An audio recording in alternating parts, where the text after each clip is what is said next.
வணக்கம். நான் சாகுலம். இது தமிழக வெற்றி கழக வழக்கறிஞர். இன்னைக்கு நாம பார்க்க போற பதிவு தளபதி சித்தாந்தம், வேதாந்தம், ஞானாந்தம், ஜாதி, மதம், இனம், மொழி இது எல்லாத்துக்கும் அப்பாற்பட்டு எப்படி ஒரு அரசியல் நிலைப்பாடு கொண்ட தலைவராக இருக்கிறார் என்பதை பத்தி தான் பாருங்க.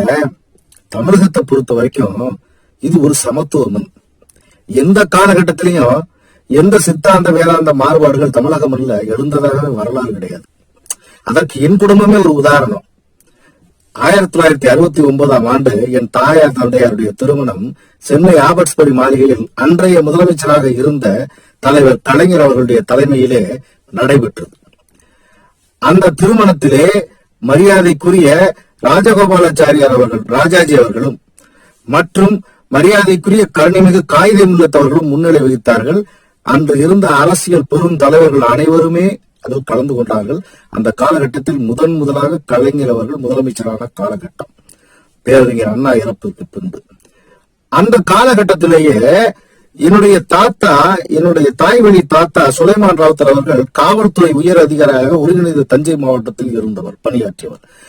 அவர் அந்த பெரும் தலைவர்களை மேடையிலே வைத்து எங்கள் இஸ்லாமிய முறைப்படி பெண்களை மேடையிலே பொதுவெளியிலே மாற்றும் அன்றைக்கு காலகட்டத்தில் 1969 காலகட்டத்திலே அப்படி செய்வது என்பது மிகப்பெரிய மத துஷ்பிரயோகம் என்று மத பெரியவர்கள் எல்லாம் தடுத்த பொழுதும் முற்போக்குவாதியான எனது தாத்தா அந்த மேடையிலே மணமக்களை வைத்து அவர்களிடம் ஆசி பெற வைத்து அந்த மேடையிலே திருமணத்தை நடத்தி முடித்தார்.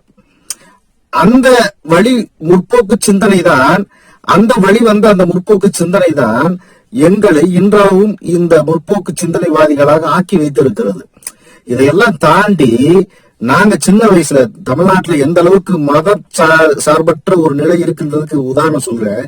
நான் சிறு பையனா இருக்கும்போது ஒரு கோயில்ல இதுல ஏதாவது விசேஷங்கள்ல நாங்க போய் நிற்போம். அதே போல பள்ளியாசல நோன்பு கஞ்சி வாங்கறதுக்கு இந்துக்கள் முதல்ல நிற்பாங்க.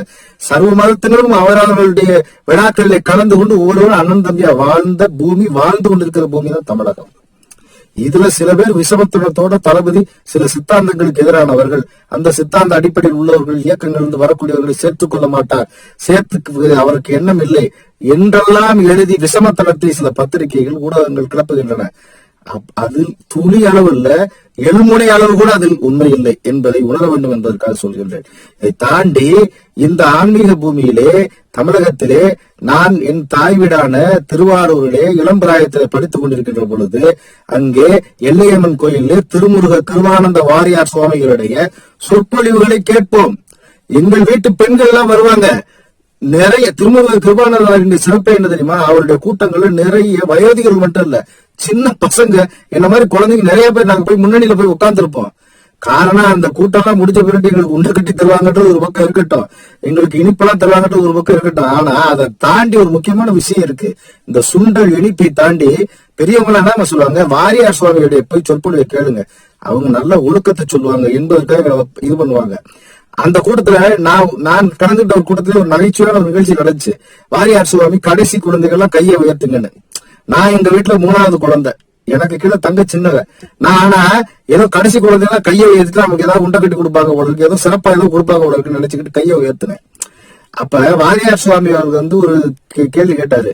அப்ப நீ கடைசி குழந்தை உறுதியா சொல்றியா? ஆமா சாமி, நான் கடைசி குழந்தை அப்படின்னு. அதுக்கு சாமி சொன்னாரு, அதை முடிவு பண்ண வேண்டியது உங்க அப்பா அம்மா பண்ணாரு. மிகப்பெரிய சிரிப்போட அந்த கூட்டத்தில் இருந்தது. இது மாதிரி எதுக்கு சொல்றேன்னா, வாரியார் சுவாமிகளுடைய இது அவர் வாழ்வியலை சார்ந்த ஆன்மீகத்தை போதித்தவர். கணவன் மனைவி உறவுகளை பற்றியோ அல்லது குழந்தை வளர்ப்புகளை பற்றியோ அல்லது முதியவர்களை பாதுகாப்பதை பற்றியோ அல்லது தெய்வ வழிபாடில் ஒரு சமத்துவ நிலை பற்றியோ அல்லது தமிழ் கடவுள் முருகபெருமானை பற்றியோ அவர் சொன்னவைகள் அடிப்படை தான் இன்றைக்கு பெரிய ஆன்மீக பெரியவர்கள் எல்லாம் வெவ்வேறு கோணத்திலே அதை எடுத்து சொல்லிக் கொண்டிருக்கிறார்கள் என்பதில் எந்தவித மாற்று கருத்தும் இல்லை. இந்த பூமியிலே தளபதி அவர்கள் எந்த சித்தாந்த வேதாந்தம் ஆன்மீகம் இதற்கெல்லாம் அப்பாற்பட்டு பிறப்புக்கும் எல்லா உயிர்க்கும் என்கின்ற நிலை வந்த பொழுது எல்லாத்துக்கும் சவுக்கடி கொடுத்துட்டாங்க. அந்த இடத்துல முடிச்சு போச்சு. எனக்கு எந்த சித்தாந்தமும் கிடையாது, எந்த வேதாந்தம் கிடையாது, எந்த ஜாதி மதம் இனம் மொழி எது எல்லாத்தையும் கிடையாது நான் நிக்கிறேன். அப்படி சொன்ன பிறகு ஒரு ஊடகம் விஷமத்தனம் பண்ணுது.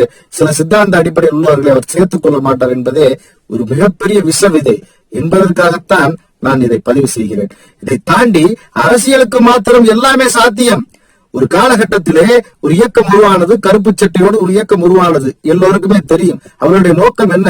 கடவுளை கற்பித்தவன் முட்டாள், கடவுளை சொன்னவன் அறிவிலி, கடவுளின் பெயரால் செயல்படுவன் காட்டுகிறான் என்று சொல்லுதான் வந்தார்கள்.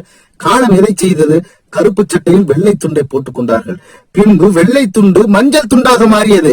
பின்பு ஒரு கட்டத்திலே சொன்னார்கள், கடவுளுக்கு உங்களை பிடிக்கிறதோ இல்லையோ, கடவுளை உங்களுக்கு பிடிக்க வேண்டும்.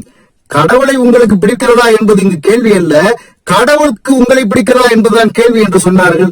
அதை மீறி ஒருபடி மேலே சொன்னார்கள், என் வீட்டு பெண்கள் தெய்வபக்தி உள்ளவர்கள், அதில் நாங்கள் தலையிடுவதில்லை என்று சொன்னார்கள். அதையும் மீறி அடுத்த கட்டத்தில் என்ன சொன்னாங்கன்னா, தெய்வ பக்தி என்பது கட்டாயம், நாங்கள் அதற்கு எதிரானவர்கள் அல்ல, நாங்கள் அதற்கு ஆதரவானவர்கள் என்று பேச ஆரம்பித்தார்கள். நாமெல்லாம் அப்படி மாற்றி மாற்றி பேசக்கூடிய தளபதி வழியில் வந்திருக்கோம். நம்ம அப்படி மாற்றி மாற்றி பேசக்கூடிய வழியில நாம வரவில்லை என்கின்ற பொழுது, தளபதி ஒரே வழிதான். ஏன்பா இப்படி குழப்பணும்? சிம்பிளா ஒரே வழிதான்ப்பா. இதெல்லாம் தூக்கி தூர வச்சிரு. இன்னைக்கு நிறைய பிரச்சனை இருக்கு. ஏழ்மை, வறுமை என்ற ஒரு பிரச்சனை, இந்த நோய் இன்னைக்கு வரைக்கும் இருந்துகிட்டு இருக்கு. இந்த சாதிய வன்கொடுமை இத்தனை ஆண்டுகள பிறகு இன்னைக்கு இந்த மண்ணில் இருந்துகிட்டு இருக்கு. படிச்ச இளைஞனுக்கு வேலையே இல்லாம இன்னைக்கு கஷ்டப்பட்டு இருக்கான். நிச்சயம் இல்லாத கண்ணீரோடு வாழ்ந்து கொண்டிருக்கின்றான்.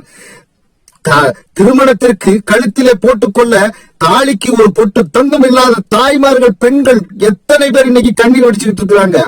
இதை தாண்டி தமிழ்நாட்டினுடைய தனிநபர் கடன் மட்டுமல்ல, வீடும் கடல்ல இருக்கு, நாடும் கடல்ல இருக்குடா என்கின்ற சூழ்நிலையில தமிழ்நாடு வாழ்ந்துகிட்டு இருக்கு.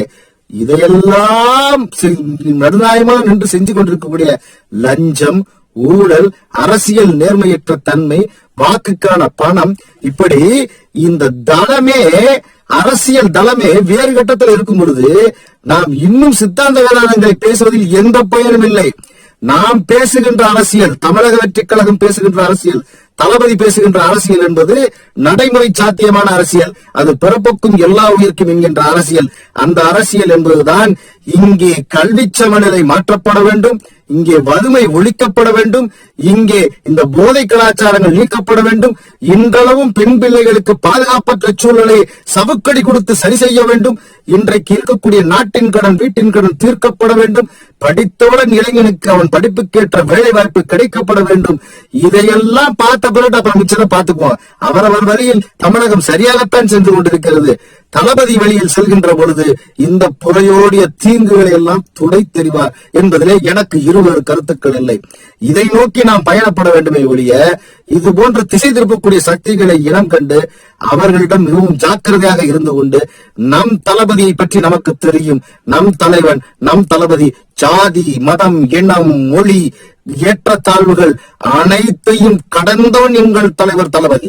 அத்தகைய தளபதி வழியில் நிற்கின்ற பொழுது நெஞ்சை நிமிர்த்தி நாங்கள் நின்று பணியாற்றிக் கொண்டிருக்கின்றோம். அத்தகைய தளபதி தமிழகத்திலே 2026 தமிழகத்தின் முதல்வராக உருவாவார்.